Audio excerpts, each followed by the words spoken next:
अस्सलाम वालेकुम वीवर्स, मैं हम्माद और आप देख रहे हैं हम्माद द व्लॉग। आप टेबल के ऊपर देख रहे होंगे काफ़ी चीज़ें मैंने फैला के रखी हुई हैं।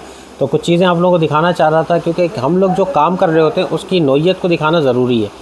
हमारे पास अल्हम्दुलिल्लाह वो काम आ रहे होते हैं जो पूरे पाकिस्तान के अंदर कोई नहीं कर रहा होता।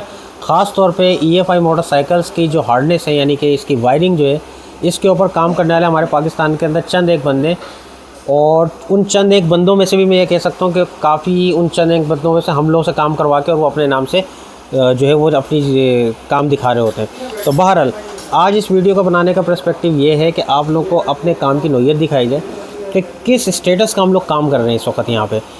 और ये लाइट और ये मीटर, ये चीज़ें आपके सामने रखने का मकसद इतना होता है कि इस हेडलाइट से आप जो है अंदाज़ा लगा सकते हैं कि किस मोटरसाइकिल के।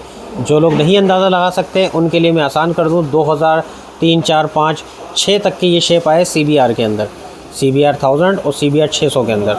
तो बहरहाल ये पतली लाइट वाली CBR कहलाती है। और अब मैं आपको इसकी डिटेल्स दिखाता हूँ। इस मोटरसाइकिल के अंदर बेसिकली पूरी मोटरसाइकिल जो है उसकी वायरिंग के अंदर छोटे मोटे इश्यूज़ थे, और कई बहुत मैकेनिक भाई हमारे जो है उन्होंने कोशिश करी इस वायरिंग को तैयार करने की। डिफरेंट सिटी के अंदर ये मोटरसाइकिल चलता रहा, डिफरेंट सिटी के अंदर इसके ऊपर काम होता रहा। हर कोई अपने हिसाब से काम करता था, तारों के पीसेस डाल दिए जाते थे और जुगाड़ के ऊपर चीज़ें ऑन कर दी जाती थी। प्रॉपर तरीके से काम नहीं किया जाता था। इवन ये इसका जो स्पीडोमीटर देख रहे हैं, ये जिनकी मोटरसाइकिल उन्होंने बताया कि कई सालों से उन्होंने तो मीटर को चलते हुए देखा ही नहीं जब से उनके पास है, और उससे पहले जिनसे उन्होंने ली थी उनके पास भी कई सालों से नहीं चल रहा था। तो बहरहाल ये दीगर बातें, किसी की बुराई करना मकसद नहीं है, अपने काम को आप लोगों के सामने आइडेंटिफाई करना मकसद है। तो बहरहाल दानियल थोड़ा सा करीब लेकर आइएगा, ये CBR की वायरिंग पूरी दिखा दीजिएगा। ये वायरिंग ऑन टेबल रख के हम लोगों ने स्टार्ट करके सारी चीज़ें चेक कर ली हैं। अब मैं आपको दिखाता हूँ। ये अब मैं ये तो नहीं बोलूँगा आप लोगों से कि ये सारी की सारी लूमें हम लोगों ने कंप्लीट तैयार करी हैं, ऐसा नहीं बोलूँगा। अलबत्ता इसके अंदर जो लूमें ख़राब थीं वो हम लोगों ने तैयार करी हैं। जैसे कि ये लूम्स ख़राब थी इसकी, ये हम लोग की हैंडमेड है। अच्छा, आप लोगों को इसको देखने में ऐसा फ़ील नहीं होगा कि ये तैयार वायरिंग है। वजह ये है कि वायरिंग जो है इसके अंदर कनेक्टर्स जो हैं हम लोग ओरिजिनल हमेशा इस्तेमाल करते हैं। कॉपी कनेक्टर इस तरीके के जो आते हैं वो नहीं इस्तेमाल करते, इस तरीके के नहीं इस्तेमाल करते। वजह सारी ये है कि इन कनेक्टर उसके अंदर लूजिंग होती है। ये बहुत हाई क्वालिटी कनेक्टर्स हैं, इस तरीके के और भी कनेक्टर्स आते हैं। तो बहरहाल ये सारे जैक्स आपको दिखाने का मकसद ये है, हमारे काम करने के तरीके में और लोगों के काम करने के तरीके में बहुत फ़र्क है। अब ये आपको एक छोटी सी चीज़ दिखा रहा हूँ। अगर इन ग्रिप्स के इनके अंदर हम लोग किसी भी किस्म की, ये आपको दिखा दूँ, ये रिले है बेसिकली, ठीक है, ग्रेस रिले होते हैं ये, और सादे रिले भी इसके अंदर आते हैं। बहरहाल ये रिले लूजिंग की वजह से स्टार्टिंग के प्रॉब्लम आ रहे होते हैं, और काफ़ी छोटे मोटे इश्यूज़ आ रहे होते हैं वायरिंग के अंदर, हीट वगैरह के।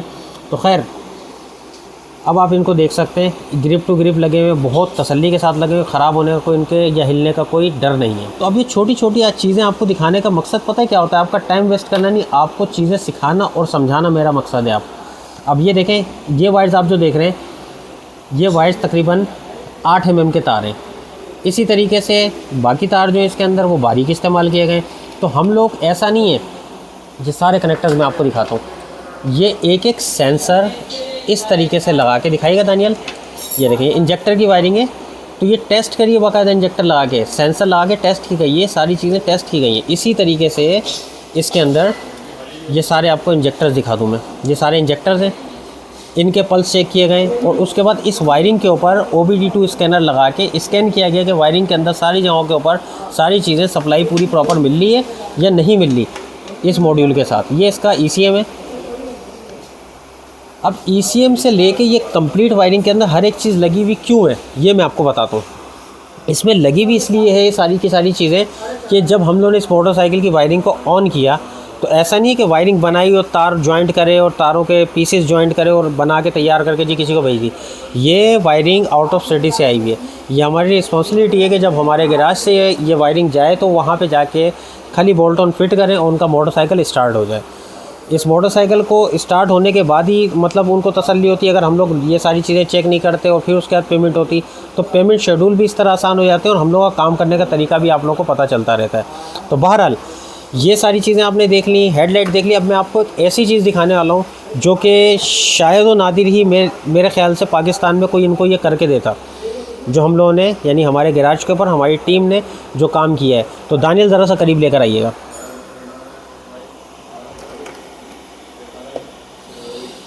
ये कनेक्टर आप देख रहे होंगे, ये इसके मीटर का कनेक्टर है और देखने के अंदर बहुत ही अजीब लग रहा होगा।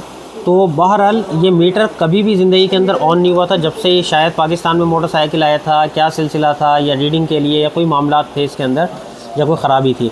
तो ये जैक इसका अवेलेबल नहीं था और इसकी कलर कोडिंग के बारे में किसी को भी नहीं पता था, तो ये मीटर ऑन नहीं होता था। अल्हम्दुलिल्लाह ये मीटर भी ऑन किया हम लोगों ने, इसके ऊपर बैटरी लगा के चेक किया है और मीटर भी प्रॉपर वर्किंग के अंदर रीडिंग डाटा सारा का सारा शो करा रहा है अपना। अच्छा, अब आपको एक चीज़ और क्लियर करता चलूँ, हम लोग जैसे हार्डनेस के ऊपर काम कर रहे होते हैं तो ऐसा नहीं है कि किसी भी कलर की तार उठाई और हम लोगों ने हार्डनेस के ऊपर लगा दी, नहीं। जब हमने किसी वायरिंग के ऊपर काम करना है तो हम लोगों ने एक बंदे को उसके ऊपर रिजर्व कर देना कि जी आपने ये वायरिंग कंप्लीट करनी है। वो वायरिंग जब कंप्लीट करने के लिए लेके बैठता है तो सबसे पहले उसको हम लोग प्रिंट आउट निकाल के देते हैं। काफ़ी प्रिंट्स पड़े हुए आप लोगों को वीडियो में अटैच करा दूँगा। प्रिंट आउट निकाल के उसको दे दिया जाता है कि ये डायग्राम है पूरी वायरिंग की और ये चीज़ें लगेंगी। उस डायग्राम के अंदर जिस कलर का जो तार होगा वो सारा का सारा हमारे गैराज के अंदर अवेलेबल होता है एट अ टाइम। किसी भी किस्म का कोई वायर हमारे पास कभी भी कमी नहीं होती अल्लाह के हुक्म से। तो इस वायरिंग को अगर अभी आप लेकर जाते हैं और लगाते हैं तो अगर खुदा ना खास्ता मोटरसाइकिल में इन फ्यूचर कोई फॉल्ट आता है और कोई अच्छा मैकेनिक यानी कि एजुकेटेड मैकेनिक इसके ऊपर काम कर रहा है, EFI मोटरसाइकिल है, तो वो ग्राफ खोलेगा इसका, OBD2 स्कैनर लगाएगा, उसके ऊपर डिटेल्स देखेगा, उसके बाद वो आएगा वायरिंग की तरफ। अगर कोई वायरिंग से रिलेटेड इशू है तो सबसे पहले इसकी डायग्राम डाउनलोड करेगा और वो मिसाल के तौर पे इसका कोई फ्यूज़ उड़ गया या फ्यूल पंप बंद हो गया या चार्जिंग कट ऑफ नहीं हो रही, तो उसने देखा भी मिसाल के तौर पे चार्जिंग कट ऑफ नहीं हो रही, ब्राउन और ब्लैक कलर का तार है, वो उसके अंदर सप्लाई VCC आ रही है या नहीं आ रही।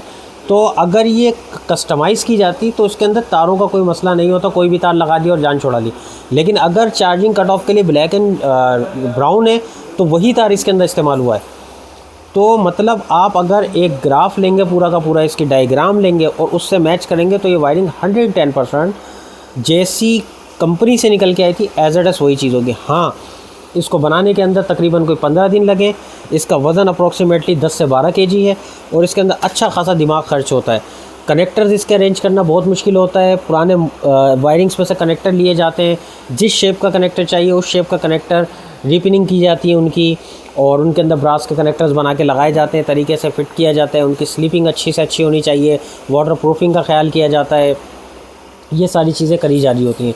तो बहरहाल ये वायरिंग कंप्लीट हो चुकी है और ये डिस्पैच हो रही थी, तो सोचा मैंने कि आप लोगों को ये सारी चीज़ें दिखा दूँ। अल्हम्दुलिल्लाह इस लेवल का काम, इस बात की मैं गारंटी देता हूँ कि इस वक्त पाकिस्तान में कोई नहीं कर रहा जिस लेवल का काम हार्डनेस से रिलेटेड और बाकी चीज़ों से रिलेटेड भी हम लोग कर रहे हैं। क्योंकि हम लोग काम स्टडी बेस के ऊपर कर रहे हैं। हमारा काम कोई उस्ताद शागिर्द वाला नहीं है कि फ़लाने उस्ताद से सीख के काम करना शुरू कर दिया, फ़लाने उस्ताद से। हर किसी ने जिससे सीखा है वो बड़ा है, हमसे बड़ा है या वो हमसे छोटा है, जिससे जो चीज़ सीखी है वो हमारे उस्तादों की तरह है। कहने का मकसद ये कि किसी को डिग्रेड करना मकसद नहीं है। तो बाकी कोशिश हम लोग की ज़्यादातर ये होती है कि इंटरनेट के ऊपर हम लोग ज़्यादातर सर्चिंग करते हैं, उस पर स्टडीज़ करते हैं। कोई मोटरसाइकिल अगर हम लोग प्रोजेक्ट ले रहे हैं तो उसका मैनुअल डाउनलोड करते हैं, मैनुअल के अकॉर्डिंग काम करते हैं और ज़्यादा से ज़्यादा उसके बारे में हम लोग नॉलेज लेने के बाद उसको कंप्लीट करते हैं प्रोजेक्ट को। तो अल्हम्दुलिल्लाह यूट्यूब की हिस्ट्री के अंदर पाकिस्तान में फ़र्स्ट टाइम CBR की wiring complete EFI wiring rebuild करके, तैयार करके और चेक करके किसी ने दिखाई है। मुझे नहीं याद पड़ता कि आज तक पाकिस्तान के अंदर कोई ऐसी वीडियो मैंने देखी हो जिसके अंदर इतना एक्सट्रैक्ट करके बताया गया हो वायरिंग के हवाले से, और इतनी चीज़ें खोल के मतलब एक सुपर वायरिंग से वायरिंग निकाल के काम किया गया हो और ये जाके रिफिट होने के बाद परफेक्ट वर्किंग में हो। तो बहरहाल ये जब चली जाएगी वायरिंग, डिस्पैच हो जाएगी और जब ये स्टार्ट हो जाएगी मोटरसाइकिल, तो कोशिश करूँगा इस मोटरसाइकिल का आपको शॉर्ट 1-8 मिनट का बनवा के लगवा दूँ, क्योंकि वो फिर शॉर्ट वीडियो के अंदर ही आपको शो होगा, क्योंकि इतनी बड़ी वीडियो नहीं बना सकते, आउट ऑफ सिटी की मोटरसाइकिल है। तो बहरहाल इस वीडियो से आप लोगों को बहुत कुछ सीखने को मिला होगा। मुझे इजाज़त दीजिएगा और दुआ में याद रखिएगा। अल्लाह हाफिज़।